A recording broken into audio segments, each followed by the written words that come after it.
हो गया ma'am. Today we are going to start our next chapter. That one is cost of production. ठीक है, cost कहते हैं लागत को। ठीक है, जितना आपको एक्सपेंस हो रहा होता है किसी चीज़ को बनाने में। ठीक है, कॉस्ट ऑफ प्रोडक्शन चीज़ को जब आपने पैदा करना हो तो डेफिनेटली उसमें आपकी कुछ ना कुछ जो अमाउंट जो है वो यूटिलाइज होती है, कंज्यूम करनी पड़ती है आपको। और जब तक आप उसमें इन्वेस्ट नहीं करोगे आपको उसका रिटर्न नहीं आएगा। तो उसके लिए आप लोग के पास जो होता है पूरा चैप्टर आपके पास यहाँ पर है कॉस्ट ऑफ प्रोडक्शन। इसमें आप देखोगे कि आपके पास प्रोडक्शन के लिए कौन कौन सी चीज़ें ज़रूरी हैं और आप अपने गुड को कैसे जो है वो प्रोड्यूस कर पाओगे। मैम परमिशन तो दे रिकॉर्ड करें। बेटा वो कहाँ से लाओगी?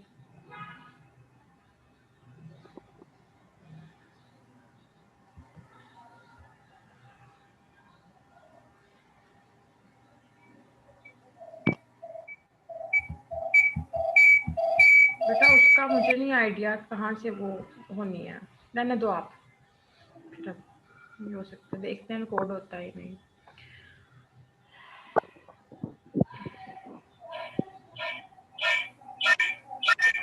ओके जी, इस चैप्टर में हम लोगों ने 2 से 3 चीज़ें जो है वो एग्जामिन करनी है कि हमारे पास कॉस्ट ऑफ प्रोडक्शन जो है बेसिकली क्या होती है, फर्म के लिए ये कॉस्ट ऑफ प्रोडक्शन क्यों ज़रूरी है और हम लोग चीज़ों को कैसे एनालिसिस करते हैं। टोटल कॉस्ट जो है आपके पास गिवन है। टोटल कॉस्ट क्या होती है? आपके पास चीज़ को बनाने में टोटल जितना भी एक्सपेंस आया होता है उसको आप टोटल कॉस्ट कहते हो। ठीक है, कि आपके पास टोटल प्रोडक्ट जो एक्सपेंस है वो कितना आ रहा है चीज़ को प्रोड्यूस करने में। नेक्स्ट है आपके पास, आपने एवरेज टोटल कॉस्ट का कॉन्सेप्ट समझना है, मार्जिनल कॉस्ट का समझना है। मार्जिनल का वर्ड आप लोगों ने याद रखना है, जहाँ पे भी मार्जिनल का वर्ड आ जाएगा वो आपको ये बताता है कि extra output, extra things. Extra output, extra things आपके पास क्या है? जो आप चीज़ बना रहे थे, लेट्स सपोज आपने एक पेन बनाना है, उस पेन को बनाने में आपके 8 रुपीज़ लग रहे हैं। ठीक है, पर उसमें कुछ ना कुछ कमी रह गई है आपकी, उसको चाहते हो ये बहुत बेहतर बने। उसमें अगर आप कुछ और इन्वेस्ट करते हो, कुछ और कॉस्ट लगती है आपकी, कुछ और खर्चा आता है, तो वो आपका क्या है? मार्जिनल, जो आप एक्स्ट्रा चीज़ लगा रहे हो। ठीक है, तो एवरेज टोटल कॉस्ट क्या है? ये आगे आपके पास टेबल्स बने होंगे, उसमें हम देखते हैं। उसके बाद हम लोगों ने रिलेशनशिप देखनी है शॉर्ट रन और लॉन्ग रन कॉस्ट की, कि शॉर्ट रन में कॉस्ट कैसी होती है और लॉन्ग रन में कॉस्ट कैसी होती है।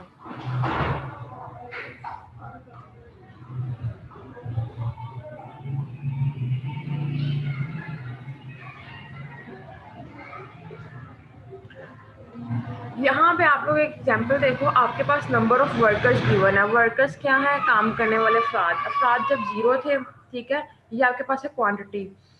अफराद जब जीरो थे, जब कोई भी नहीं काम कर रहा तो डेफिनेटली कुछ भी प्रोड्यूस नहीं हो रहा। जब कुछ प्रोड्यूस नहीं हो रहा तो मार्जिनल प्रोडक्ट भी कुछ नहीं लगेगा उसके अंदर। ठीक है, लेकिन कॉस्ट ऑफ फैक्ट्री हमारे पास आ रही है $30।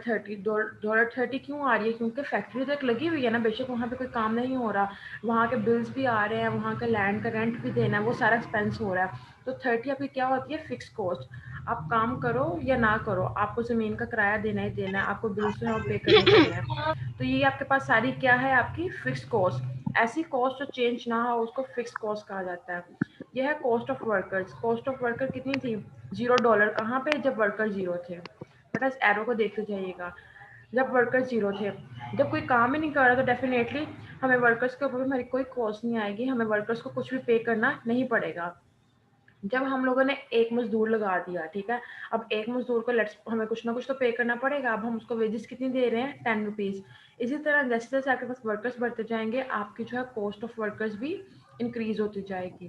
ठीक है, नेक्स्ट बेटा आपके पास होती है टोटल कॉस्ट। टोटल कॉस्ट आपके पास कैसे निकलती है? Cost of factory plus cost of worker, इन दोनों के कॉस्ट को आप ऐड कर दोगे, ये आपके पास बेसिकली फिक्स कॉस्ट होती है। ऐसी कॉस्ट जो चेंज ना हो, काम हो रहा हो या ना हो रहा हो, वो कॉस्ट आपने पे करनी ही करनी है। और कॉस्ट ऑफ वर्कर आपके पास जो है वो वेरिएबल कॉस्ट है। वेरिएबल कॉस्ट वो होती है जो चेंज होती रहती है। जैसे कि आपके पास बिल्स आए, कभी आपको कितना बिल आएगा, कभी कितना बिल आएगा, तो वो वेरी करता रहता है ना। लेकिन लैंड का जो रेंट है वो तो आपके पास फिक्स रहेगा। तो आप क्या करोगे? टोटल कॉस्ट को निकालने के लिए इन दोनों कॉस्ट को आपस में एडअप कर दोगे। अब $30 को आप $0 से ऐड करोगे, $30, 30 प्लस 10 40, 30 प्लस 20 50। तो अब आप अपनी साइड टोटल कॉस्ट निकाल रहे हो। टोटल कॉस्ट निकालने के लिए सिंपल आप लोग अपनी variable cost to fix cost को एडअप करते हो। अब बात आ गई मार्जिनल प्रोडक्ट की। मार्जिनल प्रोडक्ट कैसे निकलता है? तो मार्जिनल प्रोडक्ट को निकालने का तरीका होता है, हम लोग क्या करते हैं, हमारे पास यहाँ पे प्रोडक्टिविटी कितनी और थी? 0। ठीक है। तो 0 के ऊपर भी डेफिनेटली 0 होगा, तो 0 डिवाइड बाई 0 0 आपके पास आ जाएगा। अब आपने 50 डिवाइडेड बाई 0, 50 और 0 का डिफरेंस देख लेना। 50 और 0 का डिफरेंस कितना है? 50। 90 और 50 का डिफरेंस कितना है? 40। 120 और 90 का डिफरेंस कितना है?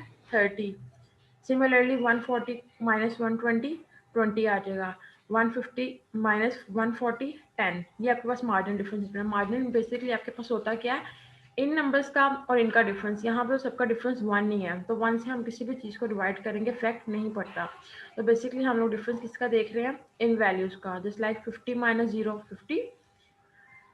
सिंपल आपके पास नंबर ऑफ वर्कर्स और क्वांटिटी गिवन होगी, बाकी ये चारों फिक्स कॉस्ट और वेरिएबल कॉस्ट भी गिवन होती है। आपने दोनों चीज़ें खुद कौन सी निकालनी है? मार्जिनल प्रोडक्ट आपने खुद फाइंड आउट करना है और टोटल कॉस्ट खुद निकालनी है। टोटल कॉस्ट तो सिंपल है आपके पास से, दोनों कॉस्ट को आप लोग आपस में ऐड कर दो, आपके पास निकल आएगी।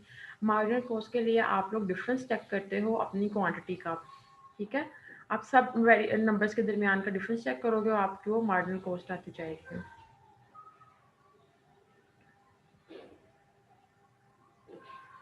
नेक्स्ट है आपके पास प्रोडक्शन एंड कॉस्ट। एक आपके पास कॉन्सेप्ट है dimensioning marginal product. Dimensioning marginal product का मतलब होता है कि अगर आप किसी चीज़ में कुछ ऐड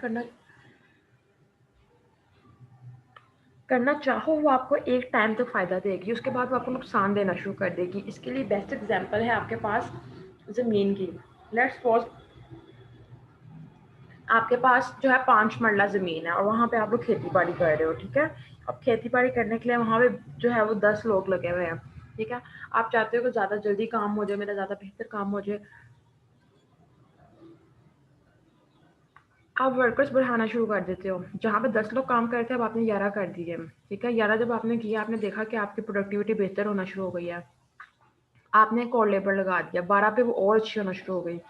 लेकिन अगर आप 12 से मतलब ज़्यादा करना शुरू कर दोगे ना, 13 14, तो वो वहाँ पे एक आपके पास प्रॉब्लम क्रिएट हो जाएगी। प्रॉब्लम क्रिएट क्या हो जाएगी?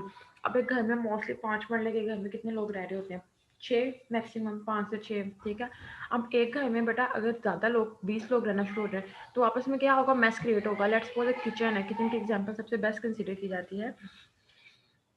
अक्सर जब किचन में ज़्यादा काम होता है तो कंसीडर ये किया जाता है कि जी एक मैक्सिमम 2 या 3 लोग खड़े हों, क्योंकि वहाँ पे आपके पास काफ़ी क्रॉकरी भी पड़ी होती है। जब ज़्यादा लोग वहाँ पे आने की कोशिश करते हैं, काम को हैंडल करने की कोशिश करते हैं, वो काम ठीक होने के बजाय ख़राब होना शुरू हो जाता है, बर्तन गिरना शुरू हो जाते हैं। इसी तरह आपके पास आपकी ज़मीन है, जब आप लोग चाहोगे कि आप ज़्यादा से ज़्यादा वर्कर्स 5 मरले की ही ज़मीन पे खेती बाड़ी के लिए लगा दो, तो रिजल्ट्स आपके नेगेटिव जाएंगे। क्यों? क्योंकि जहाँ जहाँ वो शख्स पाँव रख रहा है वहाँ पे तो उसकी वो फसल ख़राब होती जा रही है ना। इसीलिए आपके पास जो है, जब भी आप किसी प्रोडक्ट को मार्जिनल ऐड करना चाह रहे होते हो, कुछ प्रोडक्ट में मार्जिनल चीज़, मार्जिनल मतलब एक्स्ट्रा कुछ ऐड करना चाह रहे हो, तो रिजल्ट आपके डिमेंश हो जाते हैं। डिमेंश मतलब डिक्रीज हो जाते हैं, डिक्लाइन हो जाते हैं। आज को पढ़ लेते हैं हम यहाँ से। Dimension marginal product is the property whereby the marginal product of an input decline as the quantity of the input increase। जब हम अपना इनपुट इंक्रीज करना शुरू कर देंगे, इनपुट कौन है? वर्कर है, ठीक है। तो वर्कर इनपुट है, वर्कर हो, कैपिटल हो, कोई भी इनपुट अगर हम इंक्रीज करना शुरू कर देते हैं तो